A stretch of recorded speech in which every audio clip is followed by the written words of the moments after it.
ازيكم؟ عاملين ايه؟ وحشتوني. روزي بتسلم عليكم وبتقول لكم ان انتوا كمان وحشتوها قوي. يلا بقى ندخل على الفيديو، وهنتكلم النهارده عن التجربة اللي انا مريت بيها لما عقمت روزي القطة بتاعتي. في البداية عايزة اقول لكم ما تعقموش عند اي حد والسلام او اي دكتور وخلاص من غير ما يكون لكم معاه تجربة. وكمان ما تعقموش حتى لو لقيتم ان السعر قليل، مش الله السعر قليل يلا نروح بقى نعقم. لا، مش شرط انه يكون غالي ومش شرط ان هو يكون رخيص. الشرط ان انت تكوني اتعاملتي مع الدكتور او الدكتورة، شفتيهم كذا مرة، جربتيهم كذا مرة، شفتيهم وهو بيشخصوا مظبوط لقطتك او قطك. تمام.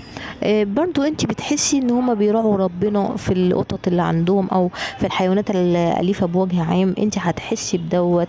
انا الحمد لله ربنا كان كرمني بمركز كويس ان شاء الله. اللي حابب اسمه هبقى احط لكم اسمه في التعليقات.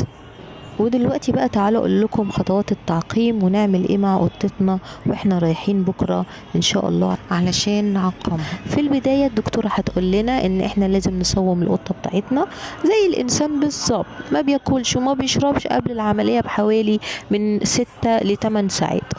هنجيب البوكس بتاعنا وهنفرشه للقطه بتاعتنا اي فرشه موجوده عندنا عشان كده تبقى طريه عليها لما تطلع من العمليات. لكن الحاجة المهمة جدا لازم تكون معانا هي دي. ايه دي؟ دي بورد عاملة كده زي البامبرز بالنسبة للأطفال. دي بيستخدموها أصحاب الكلاب عشان يدربوا الكلاب على ان هم يعملوا تولد عليها. تمام. اهي بصوا بتبطنها ازاي، زي البامبرز بتاعت الاطفال بالظبط بالظبط، مفيش فيها اي اختلاف، بتمتص السوائل. طيب دي احنا هنجيبها ليه وهنستخدمها ليه؟ اولا هي بتتباع في اي مستلزمات بتاعت الحيوانات الاليفه عادي اللي بنشتري منهم الرمله هتلاقوها. انتوا بس قولوا لهم عايزين البورد بتاعت الكلاب الصغيره وممكن توريهم صورتها عادي جدا، وبتبقى كبيره قوي. خلاص الباكت بيبقى فيه يمكن 2 او حاجه، الواحده بتبقى كبيره جدا لدرجه ان انا قصيتها على كذا مره. انتوا متخيلين يعني الواحده ممكن تكفيكم ان شاء الله. طيب هنعمل بيها ايه؟ هناخدها او بعد ما هنقصها على مقاس مثلا البوكس هنحطها كده جوه البوكس. ليه احنا بنعمل كده؟ احنا بنعمل كده عشان القط او القطه لما بيطلعوا من العمليات بيكونوا طبعا في غيبوبه وبيكونوا لسه تحت تاثير البنج، فتمام، فممكن قوي ان هم يعملوا تولد على نفسهم. فاحنا بنعمل ايه عشان نتفادى الموضوع ده؟ بنحط البورد دي كده زي ما انتم شفتم عشان يا حبيبي لو عمل على نفسه من غير ما يحس يبقى كده ايه، في حاجة هتمتص كل الكلام ده. خلاص. طيب تاني حاجة مهمة هي الفوطة. هنحط الفوطة معانا في البوكس لو احنا هنسلم القطة بالبوكس وهنمشي. تمام، يبقى احنا هنحط لها الفوطه بتاعتها جوه البوكس بحيث ان لما تخلص عمليتها وهم يحطوها لك في البوكس يبقوا هم ايه، الفوطه موجوده ومغطيينها بيها وتروحي عند الدكتور تلاقي الدنيا تمام. انا عملت كده، حطيت الفوطه بتاعتها في البوكس زي ما انتم شفتم وكانت هي موجوده كمان، وسلمتهم القطه بالبوكس. ولما رجعت عشان اخد روزي بعد ما خلصت العمليات لقيتهم ان هم حاطين لي روزي في البوكس تمام ونايمه ومفيش حاجه ومغطينها كمان بالفوطه، وقالوا لي كويس جدا ان انتي عملتي كده. جهزنا البوكس والتمام وهنتكل على الله باذن الله ونروح نعمل عمليه حسب اتفقنا مع بقى الدكتور او الدكتوره هناخد القط بتاعنا امتى.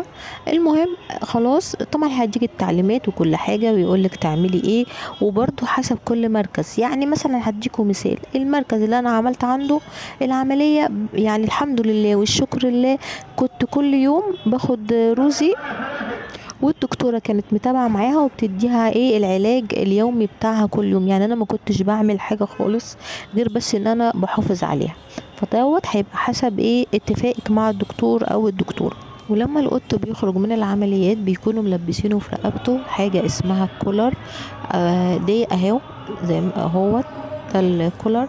ده بقى ليه؟ ده القطه بتلبسه ده يطوق كده عشان يمنعها ان هي تلحس الجرح بتاعها. انا ما استخدمتوش. طيب استخدمت ايه مكانه؟ استخدمت حاجه كانت لذيذه قوي، هحط لكم صورتها برده، وهي كانت عباره عن حاجه عامله زي السلوبيت كده، لبسته كده لروزي. انا كنت عاملاه لها من الكروشيه، احنا كنا هي عملت العمليه في فصل الشتاء فلبسته لها. كان بيوصل لبعد ايه، لبعد المنطقه اللي عامله فيها العمليه. فلما كانت بتيجي تلحس كانت بتلحس الصوف ده، وما كانتش بتلحس الجرح خالص، لان الجرح كده متغطي باللبس. يعني الخلاصه ان احنا ممكن نستغنى عن الكولر دوت اللي بيتلبس في الرقبه وبيضايق القط، والقط بيصعب علينا ان احنا نجيب له سلوبيت او نجيب له لبس القطط اللي احنا بنشوفوها، وبرضه هحط لكم كل الصور. وده هيكون حلو قوي بالنسبه له، وهيعدي المرحله بتاعه العمليه بسلام، اول 10 ايام بتوع العمليه بسلام. مده التعافي بتبقى حوالي 10 ايام، وبعدها باذن الله بيبقى كويس سواء القط او القطه.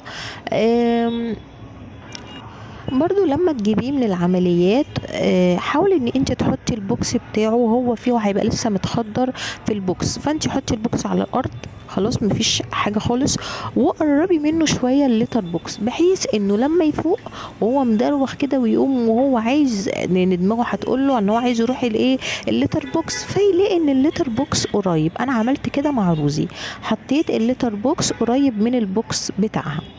في النهاية العملية سهلة وبسيطة، والمسكنات بتخلي القطط ما تحسش بأي ألم. ربنا يطمنكم على كل القطط بتاعتكم، وأشوفكم على خير.